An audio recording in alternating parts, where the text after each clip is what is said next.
1967 کی طوفانی رات کو مملکت پاکستان شمالی علاقہ جات کے ایک دور افتادہ وادی ہندور کے گاؤں یاسین میں ایک بچے کی پیدائش ہوئی جس کا نام لالک جان یعنی سورج رکھا گیا۔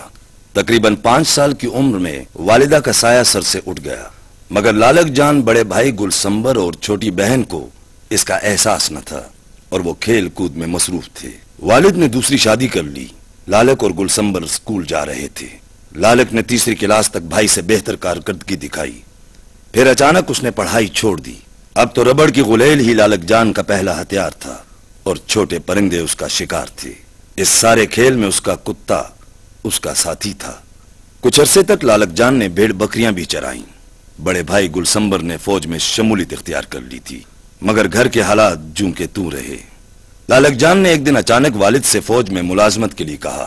والد پریشان ہوئے، مگر لالک نے بڑے پرجوش لہجے میں کہا، ابا جان، میں فوج میں ملازمت کے ساتھ پڑھ سکوں گا، اور پھر یہ تو ایک مقدس پیشہ ہے۔ والدین کی اجازت سے بونجی جو گلگت کے نزدیک ہے، وہاں نلائی کا ایک ٹریننگ سینٹر تھا، اپنے ایک رشتہ دار مراد خان کے ساتھ پہنچے اور اس مرحلے کو بخوبی طے کر لیا۔ 9 ماہ کی ٹریننگ کے بعد پاس آؤٹ ہوئے اور ان کی پوسٹنگ 12 NLI میں کر دی گئی۔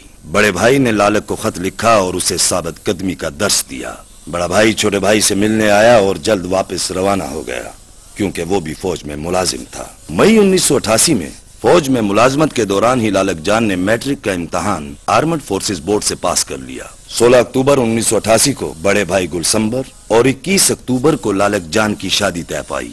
چھوٹے بھائی نے تو بڑے بھائی کی شادی میں شرکت کی، مگر بڑا بھائی لالک کی شادی میں شرکت نہ کر سکا، کیونکہ وہ بھی فوج میں ملازم تھا اور چھٹی نہ تھی۔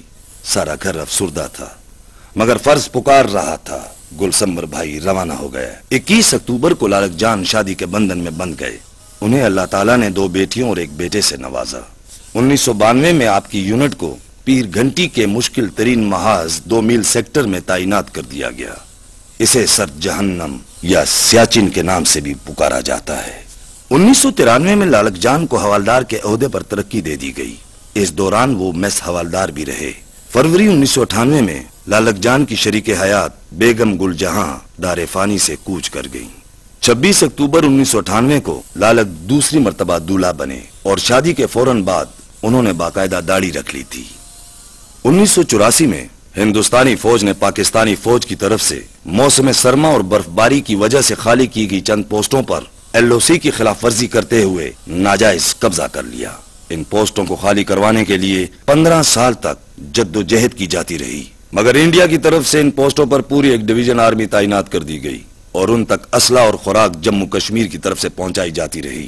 مئی 1999 میں انڈین آرمی کی طرف سے بھیجے گئے 4 جوان لاپتہ ہو گئے۔ ان کی تلاش کے لیے بھیجے گئے 12 دوسرے جوان بھی لاپتہ ہو گئے۔ اس طرح وہ پوسٹ جس پر 1984 میں انڈین آرمی نے ناجائز قبضہ کر لیا تھا، اس پر پاکستانی فوج نے قبضہ کر لیا۔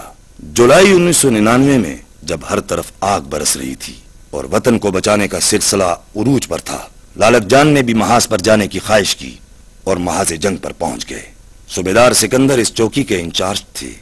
ہر طرف لڑائی زوروں پر تھی۔ دشمن کو سمجھ نہیں آ رہا تھا کہ یہ پوسٹ کیسے خالی کرائی جائے، کیونکہ اس کو شدید مزاحمت کا سامنا تھا۔ پاکستانی فوج کے جوان جام شہادت نوش کر رہے تھے اور وطن کی حفاظت ان کی زندگی تھی۔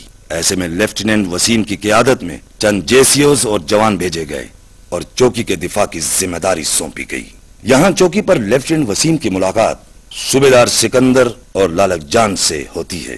صوبیدار سکندر نے لیفٹیننٹ وسیم کو لالک کے بارے میں بتایا۔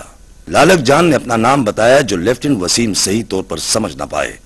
لالک جان فوراً بول اٹھے، سر، اگر میرا نام آپ ٹھیک طرح سے نہیں لے پا رہے تو آپ مجھے لالے دی جان کہہ سکتے ہیں۔ لیفٹیننٹ وسیم بولے، لالے دی جان، ویری گڈ، یہ ٹھیک ہے۔